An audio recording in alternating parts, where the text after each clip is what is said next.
Tuhan Yesus kasihi, hari ini saya ingin membagikan firman Tuhan yang bertemakan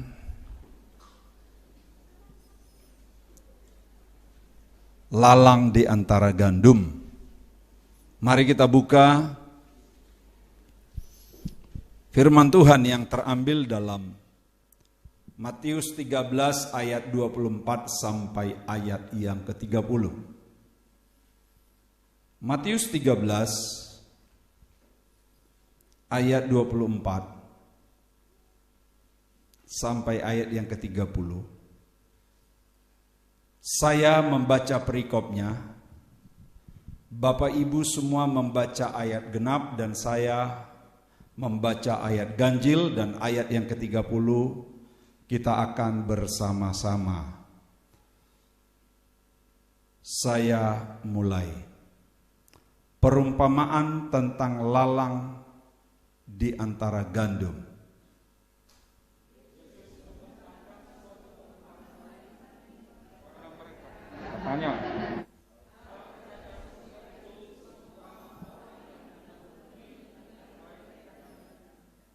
Tetapi pada waktu semua orang tidur, datanglah musuhnya menaburkan benih lalang di antara gandum itu, lalu pergi.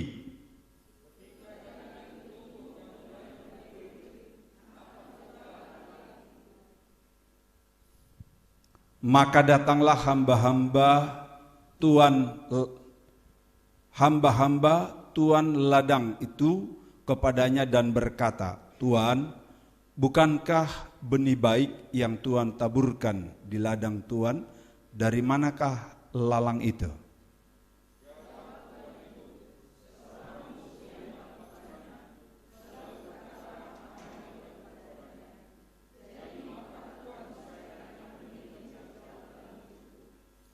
Tetapi ia berkata, "Jangan, sebab mungkin gandum itu ikut tercabut pada waktu kamu mencabut lalang itu sama-sama. Biarkanlah keduanya tumbuh bersama sampai waktu menuai. Pada waktu itu aku akan berkata kepada para penuai, kumpulkanlah dahulu lalang itu dan ikatlah berberkas-berkas untuk dibakar. Kemudian kumpulkanlah gandum itu ke dalam lumbungku."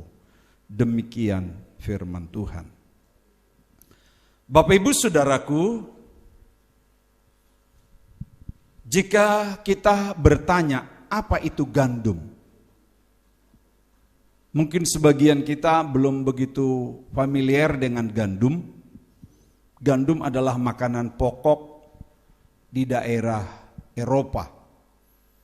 Mereka justru tidak familiar dengan makanan pokok kita, nasi apalagi sagu.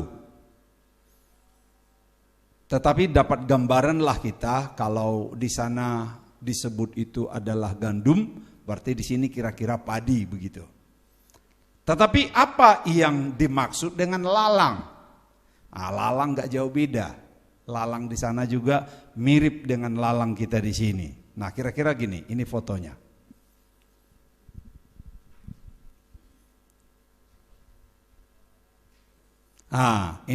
Inilah asli gandum. Iya, ini asli gandum. Terus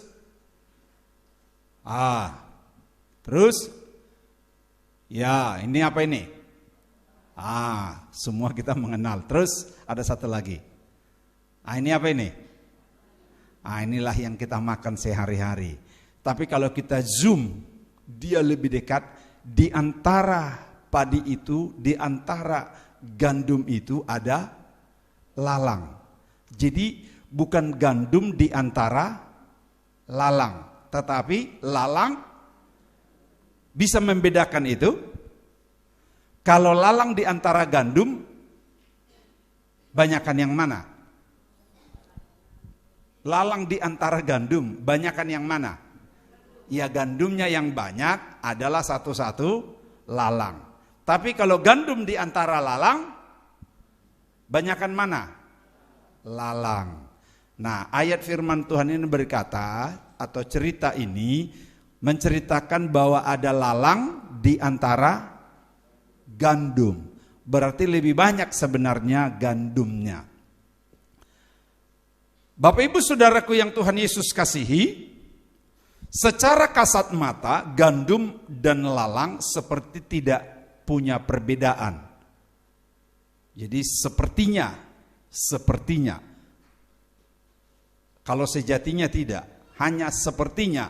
Lalang dan gandum hampir tidak bisa kita bedakan kalau dia masih tumbuhan biasa. Mulai dari sejak kecil dia tumbuh bersama, tidak bisa kita bedakan. Karena sama-sama rumput atau daunnya hijau, semuanya terlihat sama, bentuknya pun sama, postur tubuhnya sama, gerakannya sama. Kalau ada angin dia juga bisa tertiup. Ya hampir samalah. Kalau orang masuk gereja, tidak bisa kita bedakan mana yang serius dengan yang tidak, mana yang sungguh-sungguh dengan yang tidak. Betul ya? Sama-sama buka handphone, tapi kita nggak tahu yang dibuka itu lagi apakah firman Tuhan atau lagi buka. Coba lihat dulu kiri kananmu. Dia buka HP lagi apa? Jadi kadang-kala nggak ada yang tahu. Bisa saja sama-sama masuk gereja, sama-sama pakai baju bagus, sama-sama lipat tangan, sama-sama tutup mata, sama-sama memandang ke depan begini, lihat tulisan. Tapi belum tentu pikirannya sama. Bisa yang lain ada pikirannya lagi menerawang di mana? Ada lagi menerawang di rumah, menerawang di pekerjaan, menerawang di pacar. Kira-kira begitu. Dia sama-sama hidup di tanah atau di lahan yang sama. Lahannya sama. Makan dari pupuk. Jadi kalau kita pupuk itu padi, di situ ada lalang, lalangnya juga ikut makan. Dia ikut kenyang. Dia ikut juga puas. Dia juga ikut makan dari vitamin atau zat yang dikeluarkan oleh tanah. Tanah itu pun mengeluarkan zat. Karena itu adalah janji Tuhan memberkati tanah. Tanah itu menjadi terkutuk karena dosa. Tetapi secara umum Tuhan memberkati tanah. Makanya kalau kita dengar orang masuk gereja, bisa-bisa ketika dengar musik sama-sama semuanya seperti ada dalam hadirat. Sama-sama seperti semuanya sudah mau siap mau terangkat ke surga. Karena sama-sama mendengarkan pujian yang sama-sama mendengarkan musik yang sama-sama mendengarkan singer yang sama, semuanya sama. Tapi kita tidak tahu mana yang sungguh-sungguh, mana yang tidak. Tapi disebut ada lalang di antara gandum. Ya, lebih banyak apa tadi? Lebih banyak gandum. Di sini pun lebih banyak gandum. Kayaknya gandum semua di sini. Amin. Di tempat lain ada lalang di antara gandum. Friend. Coba bilang kiri kanan friend. Sepertinya aku kenal itu lalang. Nah, Bapak Ibu Saudara yang kekasih, lalang dan gandum itu pun sama-sama minum air. Jadi kalau hujan datang atau kalau saluran air mengalir ke ladang itu, sama-sama mereka minum air yang sama, makanya bisa tumbuh bersama. Menggunakan waktu yang sama, kesempatan yang sama. Dan bertahun-tahun, mungkin berbulan-bulan hidup berdampingan. Kalau kita pikir kadang-kala berapa biaya yang dihabiskan oleh lalang itu. Padahal lalang itu pasti tidak menghasilkan. Nah, sama-sama hidup dan berkembang di tanah dan di air yang sama, di lokasi yang sama. Dan Tuhan bilang, biarkan dia tumbuh bersama dulu. Padahal sebenarnya kalau sudah dasar lalang, tetap aja lalang. Tidak akan bisa diubah lalang menjadi gandum. Kalau memang sudah dasarnya susah dibentuk. Kalau Alkitab bilang menyebutnya itu dasarnya udah bebal. Biar kita tukangi bagaimanapun, biar kita bujuk-bujuk bagaimanapun. Kalau dia sudah lalang, tidak akan pernah bisa jadi gandum. Untung aja di sini semua gandum. Amin. Kalau tidak kan sayang saya khotbah. Untuk apa saya khotbah kalau lalang? Tapi karena gandum makanya saya tidak bosan-bosannya berkhotbah. Kemudian Bapak Ibu Saudara yang kekasih, lalang dan gandum itu pun sama-sama disinari dengan matahari yang sama. Jadi matahari yang sama, udara yang sama, tumbuhan itu juga butuh oksigen. Bukan oksigen, apa ya? Kalau tumbuhan butuh oksigen juga ya. Jadi dibutuhkan juga oksigen. Berapa banyak biaya andai kata bisa dihitung untuk menumbuhkan lalang ini. Kalau gandum gak ada masalah karena nanti dia menghasilkan. Tapi masalahnya lalang ini, tadi dia sudah makan dari vitamin tanah, dari pupuk yang dibuang, dari air yang mengalir, dari waktu yang dihabiskan, dari matahari, dari oksigen, dari apa lagi? Ada banyak sekali yang disedot oleh lalang. Tetapi Tuhan bilang jangan cabut dulu. Jangan ganggu dulu. Sampai pada waktu tertentu. Ada waktu tertentu. Lalu tema kita tadi, apa bedanya? Apa bedanya lalang dengan gandum? Dia sama-sama tumbuh, sama-sama berkembang, sama-sama hijau daunnya, sama-sama mendapat sinar matahari, sama-sama menerima oksigen, semua sama-sama. Tapi bedanya di mana? Nah, mari kita lihat. Bahkan kadangkala kita melihat lalang itu sepertinya lebih unggul, lebih menonjol. Kalau di sini belum pernah bertani, berladang, dia belum tahu itu. Betul ya? Pernah yang bertani?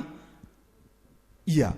Jadi kalau saya dilahirkan hidup besar di keluarga petani. Jadi saya tahu lalang itu kalau dia ada di antara padi, di antara gandum. Dia kadang-kala seperti malah dia ingin menonjol. Ya menonjolnya mungkin, ya katakanlah kalau di gereja itu apa yang bisa menonjol ya? Pak Ayub senyum. Biasanya menonjol bisa singer, bisa musik. Hebat dia main. Kalau dia main pukulannya itu seperti mau pecah itu drum, kira-kira begitu. Ini contoh. Atau suaranya itu merdu sekali, membuat orang seperti suaranya si Hotang itu siapa namanya? Judika. Kalau saya sudah dengar Judika, biar kadang-kala saya lagi makan, saya stop dulu makannya. Gitu. Karena menonjol bagus. Hampir tidak bisa ditiru. Jadi memang susah gandum itu meniru lalang itu. Kadang-kala dia menonjol sendiri. Untung aja lalang di antara gandum, bukan gandum di antara lalang. Artinya sedikit aja itu. Gak apa-apa dulu menonjol, Tuhan bilang. Jangan dulu ganggu, jangan dulu cabut. Nanti. Hati-hati. Ini saya sampaikan bukan ke kita, maksudnya supaya kita sampaikan ke orang. Hati-hati itu yang lalang-lalang. Dibiarkan kadangkala kita hidup, diulur-ulur kita kayak layang-layang, diulur-ulur. Yo, kau bikin sudah kau mau diulur-ulur. Padahal kita itu ada di dalam kendali Tuhan, betul ya? Layang-layang itu tetap ada di dalam kontrol Tuhan. Kadangkala diulur-ulur dulu. Yo, kau main-main sudah dulu. Tunggu waktunya akan tetap ditarik oleh Tuhan.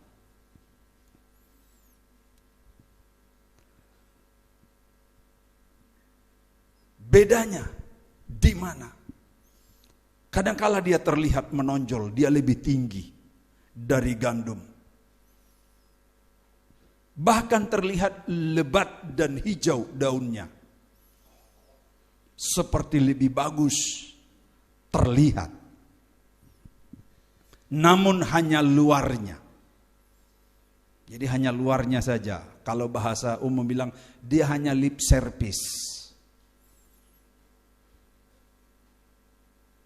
Bisa kita lihat kalau orang melayani tapi ibadah tidak suka, dengar firman tidak suka, apalagi berdoa menyembah enggak suka. Percaya itu hanya lip service. Makanya kalau melayani tidak mau berdoa, tidak mau menyembah, hati-hati. Jangan sampai itu hanya lalang.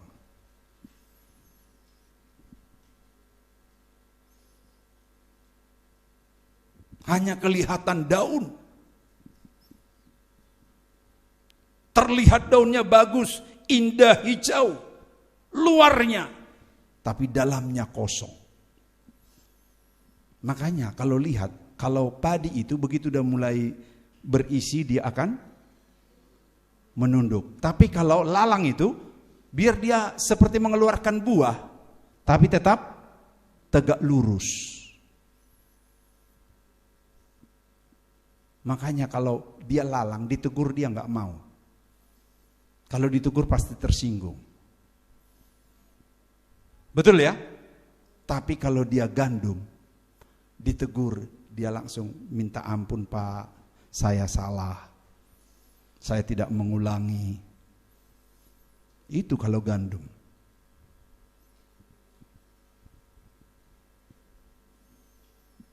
Lebat hijau daunnya, sepertinya bagus sekali di pandangan manusia umum. Namun hanya luarnya, dalamnya kosong.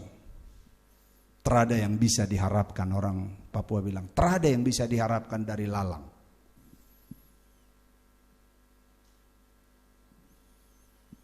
Makanya ada teman pendeta, dia berkeluh kesah ke saya. Dia bilang begini, Pak Pen, saya orang bilang di jemaat saya ini mungkin hebat-hebat. Karena di sini ada kepala dinas, ada kepala kantor, ada kepala bank, ada kepala, semua di sini kepala. Yang tidak ada di sini kepala batu katanya. Semua di sini ada kepala. Jadi kalau orang kira saya ini sudah minimal lah pakai mobil Fortuner katanya. Tapi saya masih pakai sepeda motor tua. Kenapa? Tapi jemaat-jemaatnya tadi kepala-kepala semua kan? Langsung pendeta ini bilang, iya, memang di sini kepala-kepala semua. Tapi di sini semua hanya hijau daunnya. Buahnya kosong katanya. Wih, saya bilang, kalau saya terbalik malah.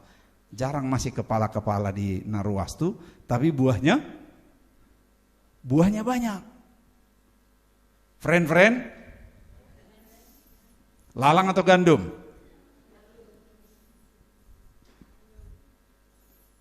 Kasihan Pak Pen yang berkeluh kesah ini. Yang membedakan lalang dan gandum bukan pada daun dan penampakannya saja. Memang penampakan daun bisa terkecoh orang. Itu yang saya bilang tadi, teman itu. Dia orang lain yang melihat, wah kamu sudah hebat ya. Sekarang kepala dinas itu, wah ini itu udah berjemaat di situ. Pasti kamu begini katanya. Ternyata dia bilang itu hanya daun. Yang membedakan lalang dan gandum bukan hanya di situ, bukan juga pada lamanya dia hidup. Tetapi yang membedakan lalang dan gandum hanya terletak pada buah atau hasil manfaatnya bagi Tuhan dan sesama. Mari kita buka dulu. Kalau ini kita buka Matius 7 ayat 15. Waspadalah terhadap nabi-nabi palsu yang datang kepadamu dengan menyamar seperti domba, Tetapi sesungguhnya mereka adalah serigala yang buas. Iya, dia menyamar. Jadi sama dengan tadi, lalang itu menyamar seperti gandum. Dia menyamar seperti gandum. Sama-sama tumbuh daunnya, sekilas orang gak akan tahu bahwa itu adalah lalang. Sama dengan ini, orang gak tahu kalau itu adalah serigala. Karena dia menyamar, masuk di tengah-tengah domba. Kulitnya dia ganti, kulitnya dia pakai kulit domba. Bahkan semua gerakannya seperti domba. Dia hati-hati. Terus, dari buahnya kamu akan mengenal mereka. Perhatikan dari buahnya, dari sikap hidupnya, dari karakternya, dari respon hidupnya. Dari situlah kita akan mengenal dia. Terus, dapatkah orang memetik buah anggur dari semak duri atau buah ara dari rumput duri? Tidak mungkin. Terus, demikianlah setiap pohon yang baik menghasilkan buah yang baik, sedang pohon yang tidak baik menghasilkan buah yang tidak baik. Terus, tidak mungkin pohon yang baik itu menghasilkan buah yang tidak baik, ataupun pohon yang tidak baik itu menghasilkan buah yang baik. Terus, dan setiap pohon yang tidak menghasilkan buah yang baik pasti ditebang dan dibuang ke dalam api. Jadi dari buahnya lah kamu akan mengenal mereka. Nah, terjawab. Kita mengenal yang membedakan lalang dengan gandum. Kalau dari pohonnya, dari daunnya hampir tidak bisa dibedakan. Kita, Alkitab bilang, bisa kita bedakan buahnya saja. Jadi jemaat pun susah kita mau tebak. Pakaiannya semua bagus-bagus, sisirannya bagus-bagus, make upnya bagus-bagus. Apalagi ibadahnya bagus-bagus, kusut semua. Kusut ya, nyanyinya pun girang-girang. Girang-girang ya? Saya lihat masih kurang. Mestinya kalau muda itu kalau udah pujian yang girang tadi girang. Tapi bagaimana kita bisa tahu bahwa kita itu serius dengan Tuhan atau hanya lip service? Nah, perhatikan, dari buahnya dikatakan baru kita mengetahui. Bapak Ibu Saudaraku yang kekasih, kewaspadaan kita di tengah-tengah era sekarang. Karena jangan heran, serigala dia akan masuk, tidak lagi di luar. Dia akan masuk di gereja. Kebuasan, lalang dia akan masuk di tengah-tengah gereja. Karena lalang tidak nyaman lagi di luar gereja. Serigala tidak nyaman lagi di luar gereja. Dia akan masuk untuk apa? Untuk mengacaukan. Untuk mengacaukan hidup kekristenan kita. Untuk mempengaruhi kekristenan kita. Generasi muda, waspada. Engkau bisa disusupi oleh paham-paham serigala yang akan menghancurkan masa depanmu. Nah, Bapak Ibu Saudara yang kekasih, dari mana kita bisa membedakannya? Hanya satu disebut, dari buah. Jadi apa bedanya? Sudah terjawab. Betapa pentingkah buah itu? Mana lebih penting, daun atau buah? Buah. Mari kita lihat benar atau tidak buah lebih penting. Suatu saat Yesus lewat di jalan raya. Nah ini, jadi Yesus lewat di jalan raya. Dia melihat ada pohon ara. Pohon ara, pohonnya dia lihat tinggi. Dia lihat juga daunnya lebat. Rindang sekali. Ini Yesus ini. Tetapi Yesus berpikir, ini pasti buahnya banyak. Buahnya banyak, pikirnya. Dan kebetulan Yesus saat itu sudah lapar, namanya jalan ya. Kalau jalan di Israel itu rata-rata begini, jarang itu yang rata. Jadi mirip Papua, jarang di sana yang rata, semua rata-rata. Jadi lebih cepat habis energi yang jalan bergunung-gunung. Kalau jalan rata ya capek juga, tetapi energinya enggak sebanyak orang yang berjalan di bukit-bukit. Nah Yesus saat itu berjalan, lalu dia lapar sekali mungkin. Dia ingin berharap dari buah ara itu dia bisa nikmati. Ternyata apa yang terjadi? Alkitab mencatat buahnya kosong. Dan ini sangat mengecewakan. Mari kita buka sekali lagi pembacaan ini. Matius 21, ini pembacaan yang terakhir. Matius 21 ayat yang ke-18 dan 19. Perhatikan Bapak Ibu Saudara yang kekasih.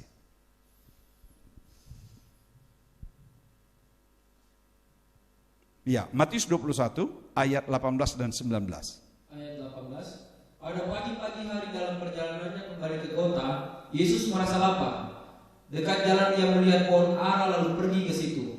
Tetapi ia tidak mendapat apa-apa pada pohon itu selain daun-daun saja. Iya, saya ulangi. Pagi-pagi hari dalam perjalanannya mau kembali ke kota, Yesus merasa lapar. Berarti sama dengan saudara dan saya. Dekat jalan ia melihat pohon ara, lalu Yesus pergi ke situ untuk apa? Tentu ingin mendapatkan sesuatu.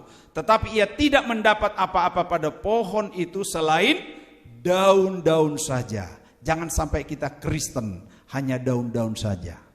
Rame-ramenya saja, lip service saja, tapi doa enggak mau, ibadah pemuda enggak mau, tapi melayani mau. Bayangkan, mau melayani tapi tidak mau ibadah.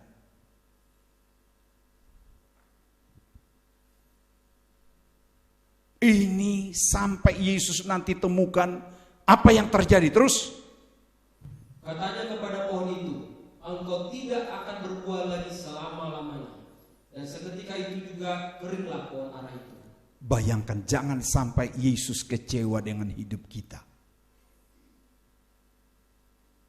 Memang ada kalanya di ayat yang lain, Yesus pun mencari buah dari pohon itu, tetapi ada penunggu kebun itu, dia bilang, Tuhan tunggulah dulu 1 tahun lagi. Mungkin tahun depan dia berbuah. Tapi kalau tahun depan dia tidak berbuah, tebanglah. Tapi ada saatnya. Ada saatnya seperti ini tidak diberi lagi kesempatan. Memang tidak langsung dipotong, tapi langsung dikutuk. Dia katakan, engkau tidak akan berbuah lagi selama-lamanya. Dan seketika itu juga keringlah pohon itu. Hati-hati kalau sudah Tuhan sampai marah. Tuhan mungkin tidak bisa lagi marah kepada kita. Tapi ada perwakilan Tuhan. Ada perwakilan Tuhan yang bisa marah kepada kita kalau kita enggak tobat-tobat. Kalau kita hanya selalu lip service, hanya menunjukkan daun. Pak Gembala enggak ada. Saya sudah berapa minggu dalam bulan ini sengaja saya datang ibadah pemuda. Saya ingin melihat bagaimana sebenarnya pemuda ini. Hati-hati. Mungkin engkau segan hanya karena ada Pak Gembala atau pendeta atau siapa. Itu namanya lip service. Di hadapan manusia boleh kau bersandiwara, tapi jangan kepada Tuhan. Itu lagu kaum pria minggu kemarin. Betul ya? Lagu kaum pria kan minggu lalu begitu. Jangan sampai kita bersandiwara. Mengakulah kepada Tuhan.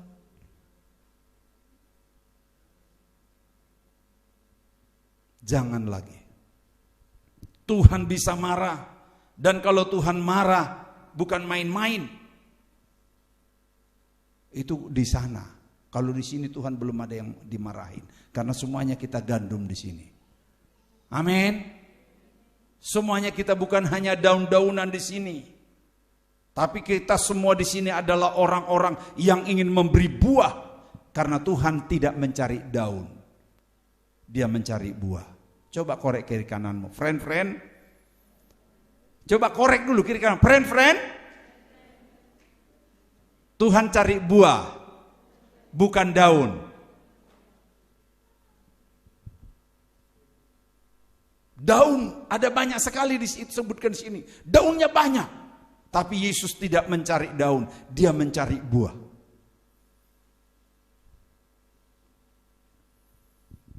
Berarti Bapak Ibu Saudaraku, kita harus memberi buah, bukan daun. Kalau benar kita adalah gandum. Saya tidak tahu kalau kita lalang ya mungkin kita memberi daun saja untuk dibakar. Tapi karena kita adalah gandum, maka kita harus memberikan buah. Karena sebanyak apapun daun, itu tidak berguna kalau tidak ada buah. Bahkan disebut sekalipun banyak daunnya, itu akan ditebang dan dikumpulkan, diikat, baru dibakar. Nah, selama ini kita sangat sibuk sekali dengan diri kita sendiri. Kita sibuk dengan kepentingan kita sampai kepentingan Tuhan kita abaikan. Saat ini kita sibuk dengan urusan kita sampai jadwal pelayanan kita pun kita lupa. Itu bagian dari tanggung jawab kita. Supaya kita jangan hanya daun lip service, tapi kita belajar menjadi orang yang bertanggung jawab dalam setiap tugas. Apa jadinya kalau hanya daun-daunan saja? Tuhan bilang kumpulkan, bakar. Karena Tuhan tidak mencari daun, dia mencari buah. Selama ini saudara dan saya mungkin sibuk dengan kepentingan kita sendiri. Dengan urusan kita sendiri sampai kita melupakan urusan Tuhan, kepentingan Tuhan. Mestinya hati kita, waktu kita, pikiran kita mimpi Tuhan. Mimpi kita mimpi pelayanan. Mimpi kita mimpi urusan Tuhan.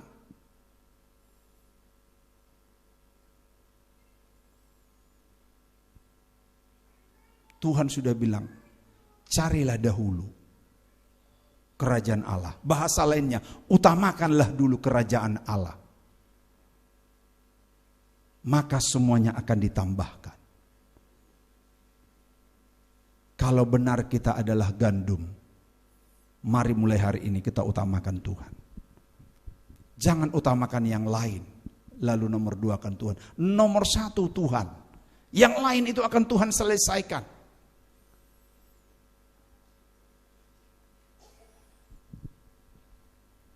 Saya akan akhiri.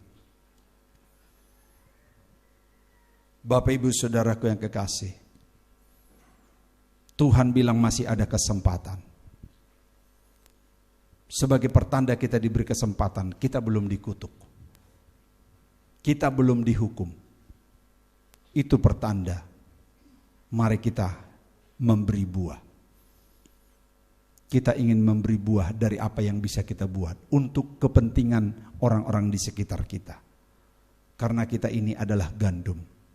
Kita ingin memberi hasil yang bisa dinikmati banyak orang. Dinikmati bangsa dan negara kita. Tuhan memberkati kita. Amin.